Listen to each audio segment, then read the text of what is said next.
So last week, like millions of Americans and literally hundreds of millions of people around the world, maybe into the billions, I was saddened to hear about the death of the Reverend Billy Graham.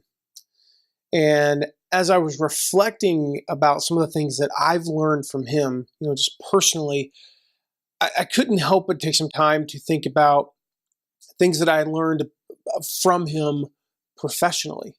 The man was a legend. And I think anytime we lose somebody like that, it's a time to take a step back, be retrospective, and think, okay, what did we learn from him? And so regardless of your faith background, regardless of what you felt about his message, what denomination you are, or whatever, whether you believe or don't believe, it doesn't matter here. I want to share 6 marketing lessons. Specifically marketing lessons and really online business entrepreneurial lessons that you can learn from Billy Graham. And I think we can all learn from him, again, regardless of our faith background. The first thing that Billy Graham absolutely exuded was charisma. He was easygoing. He was quick-witted. He was, well, let's be honest, the guy was a good-looking man. He was affable. He was an instinctive communicator. It's no wonder he was good friends with Ronald Reagan. He spoke the language of everyday folks. He didn't try to talk above your head. He wasn't a professor. He didn't ever seem to go up here or down here. He didn't talk down to people either. And he was this a bold and visionary man. And Americans especially appreciated that.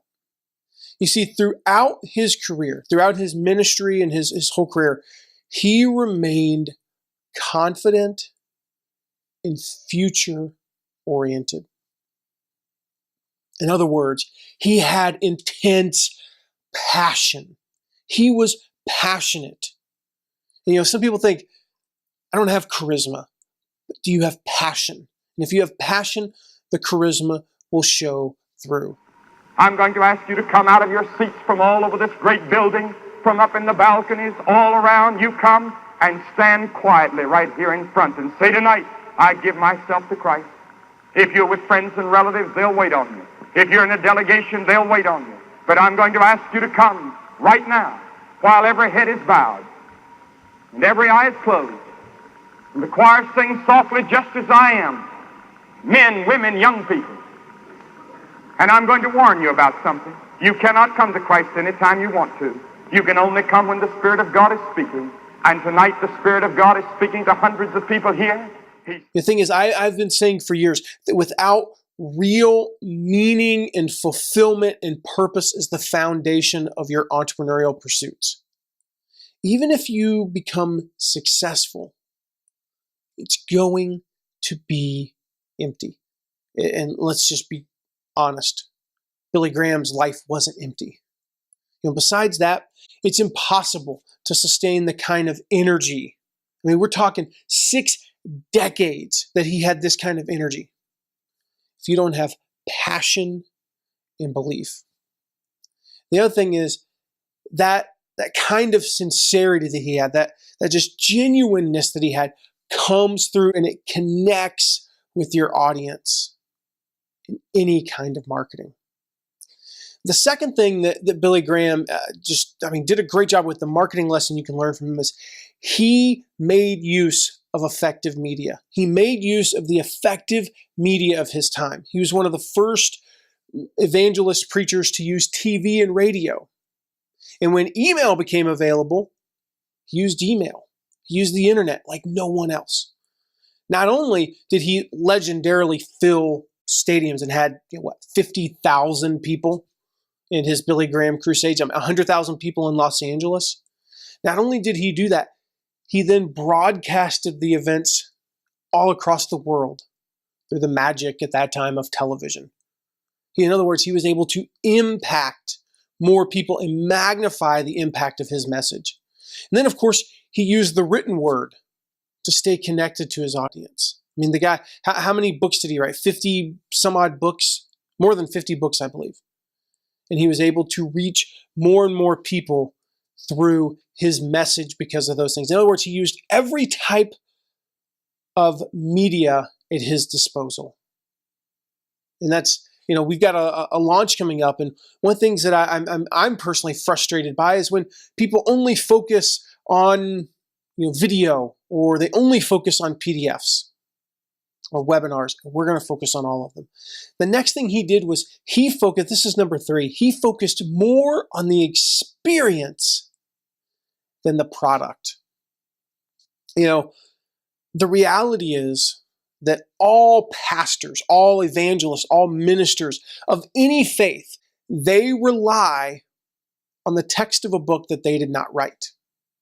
They didn't write the Bible. They didn't write the Quran. They didn't write the Talmud. I think I pronounced Talmud. But televangelists in particular, they differentiate themselves from smaller traditional pastors through the way they deliver the message. Anyone can read the Bible. We can read it, we can get it on an app. It's free now. We can hear the same message. Just to get from our house to our church. We live on the north side of town. Our church is on the south side of town. We drive past, no exaggeration, another 50 churches. There's 300,000 churches in America, I think. You can get the word in any faith for free. If people are willing to pay across the country sometimes to attend a televangelist event, it is not primarily for the message. They aren't going there to hear Billy Graham say John 3:16. They're going there to hear how the message is delivered. And just like televangelists and politicians, performers, don't try to reinvent the wheel. Don't try to reinvent the wheel, but instead work on the messaging of your offering and rehearse your pitch over and over and over again. Rehearse your pitch and your message tirelessly, because people aren't coming to you. They're not coming to me. You're not coming to me for information you can't find anywhere else. Like if you spent long enough and hard enough, you could find everything I talk about, or 95% of what I talk about, somewhere. You come to me for the experience. Number 4, keep starting new things. More than ever, entrepreneurs need to be in the business of constantly starting something new. They need to be in the business of constantly starting something stupid, as Richie Norton might say. The world, it's changing. In case you didn't notice, we're evolving very quickly. And the businesses that can keep up, they can keep the pace with the new everything, new and innovative services. You name it, everything that's new. They're going to have the most success. Billy Graham is the perfect example. Absolutely, quintessential example of a person who maintained his success, get this, by fighting complacency.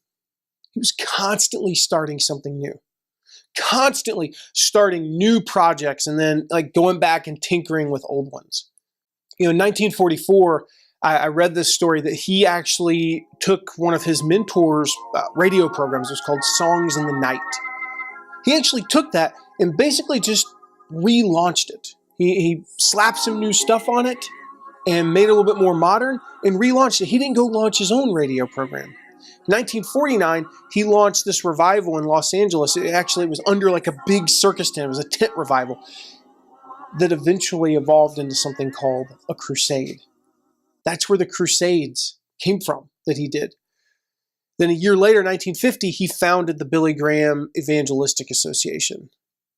And in the mid-50s, he teamed up, most people don't remember this, so long ago, right? He teamed up with Martin Luther King Jr. to hold these revivals that were aimed at fighting desegregation. And he did all those things. He kept starting new stuff. In 1960, he started the World Congress on Evangelism. And he started his own pavilion, a Christian evangelist, right, for the New York World Fair. He put up his own pavilion at the World Fair. In the 70s, 80s, In the 70s and 80s, he founded I think it's called the Lausanne movement, and launched these massive conferences. Now he's later in life, right? And he's now training the next generation of evangelists. I think you get the picture. He never stopped starting. It seemed like every 5 years he had this new initiative. And here's the thing. Good marketers, good entrepreneurs know that success never comes easy. You have to work for it. But what they miss out on though, is the fact that they need to constantly be growing, constantly starting, constantly innovating, constantly changing things up to keep success going. So he's constantly starting something new, and yet he never lost focus. He never lost his focus. And that's lesson number 5. Never lose focus. As an entrepreneur, as a marketer, you've got to stay on message and never lose focus. I don't know if you're like me. I've got 1,000 ideas. I've got papers here full of ideas for new products, new ventures. I'm a typical entrepreneur. We're great at starting things. We should never stop. We should never stop. I just said that, right? And yet we often fall prey to what my good friend Hunter Ingram calls ADOS, which is attention deficit. Oh, shiny. Or SOS, shiny object syndrome, right? We lose focus. It's very common. We lose focus. We chase too many good ideas. They seem good. Some of them are great ideas, but they drag us off course. And I love one of my favorite books. I read it I never read the book. I listened to it probably 15, 20 times. Is Good to Great by Jim Collins. And he said, good is the enemy of great. Listen, great work. You've got to be laser focused. You've got to be laser focused. And you've got to have this willingness to let good ideas go. You just let it go if they're not right on point. And the thing is, Billy Graham's focus, we're talking 7 decades of ministry, actually almost 8 decades of ministry. Laser sharp, right? His focus was very singular. Introduce as many people to Jesus Christ as possible. No matter the day, no matter the venue. It could be a Monday, it could be a Tuesday, it could be on TV, on radio, in a book. That was his objective. The clearest example I read about, it's the story of the ceremony with the Congressional Medal of Honor. When he went to get the Congressional Medal of Honor, I think it was the George W. Bush. And he's in the rotunda of the Capitol, where he's now, as I record this, he's lying in state or lying in honor. There's hundreds of people around, right? They're going to celebrate the life and the work of Billy Graham. What did Billy do with his time at the microphone? What did he, what was his message? What was he saying thank you for? Well, he thanked people for the honor. He made a few remarks, and then he said, now let me tell you about Jesus. Because there's something else there that they really don't understand yet. And that's the human soul, the spirit that God gives to people. Secretary of Commerce Ron Brown did not realize his time had come when he stepped on the plane in Croatia a few weeks ago. From time to time, I've wandered through this hall and looked at all those statues, and I've stood in front of some of them whose biography I knew a bit about. And I thought to myself, there's one thing they have in common. They're all dead. Secretary Brown has joined them. And one day, you will join them. Are you ready for that day? This is a ceremony for himself. This is a ceremony that's about Billy Graham. And yet he pivoted and used the moment to focus on his life's focus. That's staying on message and staying focused. And as an entrepreneur, you've got to be clear on your focus. I'm going to ask you, are you clear on your life focus? Is your business, are you focused on your life's focus and your business focus? You can if you throw all of your energy And all of your efforts through that lens, you will never drift. You will stay on the path.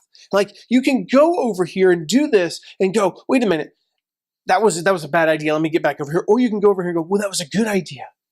Now I'm going to bring it in over to this path.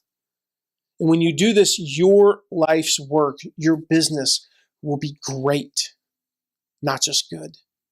Now, number 6, and our last point, these marketing lessons from Billy Graham, he had humility and honesty. You know, like I don't want to overlook Billy Graham's personal humility. It allowed people to, Billy Graham could name drop, right? You know, because he's hanging out with presidents and celebrities. But we excused that because of his personal humility. You know, over and over again, I read about people who say like they encountered him through whatever, you know, it could be in person, in film archives, even critics, even his critics. This is like, oh my gosh, this is amazing. The most telling thing is even his critics always spoke of his humility, or at least his likability. He was critical of himself. You know, he was critical of himself. Like he didn't gloss over his, you know, his mistakes or his fault. He was sincerely interested in other people. And the thing is, honesty, this humility that comes from honesty, this honesty that comes from humility is one of the most powerful persuasion triggers in your marketing arsenal. And Billy Graham exuded this honesty and humility and had this just authenticity. We hear about transparency and authenticity. You want to see transparency and authenticity, go watch some of Billy Graham. In fact, at the beginning of his ministry, and he often said this throughout, he said, I am not a great preacher, and I don't claim to be a great preacher. Like, I've heard great preaching many times, and I wished I was one of those great preachers. I'm just an ordinary preacher, just communicating the gospel in the best way I know how. And this is what we in the marketing world, we call a damaging admission. Nothing is more disarming. He said, I'm not a great preacher. So what expectations did you have? He set them pretty low. And then when he came up here, it was refreshing and exciting. But he took care of that himself. So the humility and honesty was critical to his success. So there's some lessons that you can glean from Billy Graham. I hope those help you to find your focus and to help you start some new things and continue to start new things and find humility and honesty and to be transparent. All of those lessons that I shared here today. A lot to learn from this great man. I'll see you in the next episode. And then I hear people saying, you're oversimplifying it. It just can't be that simple. Yes, it can be that simple because Jesus said you have to become as a little child. You can't make it too simple because I'm a very simple man. I'm not a great Don. I'm not a great professor. I'm not a great intellectual like these people here. And then there are others that say I'm too young or I'm too old. You see, if the devil can't get you while you're too young to say you're too young, he'll tell you you're too old. And then there are people that say, well, there are too many hypocrites in the church. Well, I agree to that. But you know, there are quacks in every profession, quacks among doctors. I'm never going to go to a doctor again because they're quacks. Grocery man will put his hand sometimes on the scales in the old rural areas and make it weigh more than it really does. Am I not going to buy any more groceries because they're cheating in it?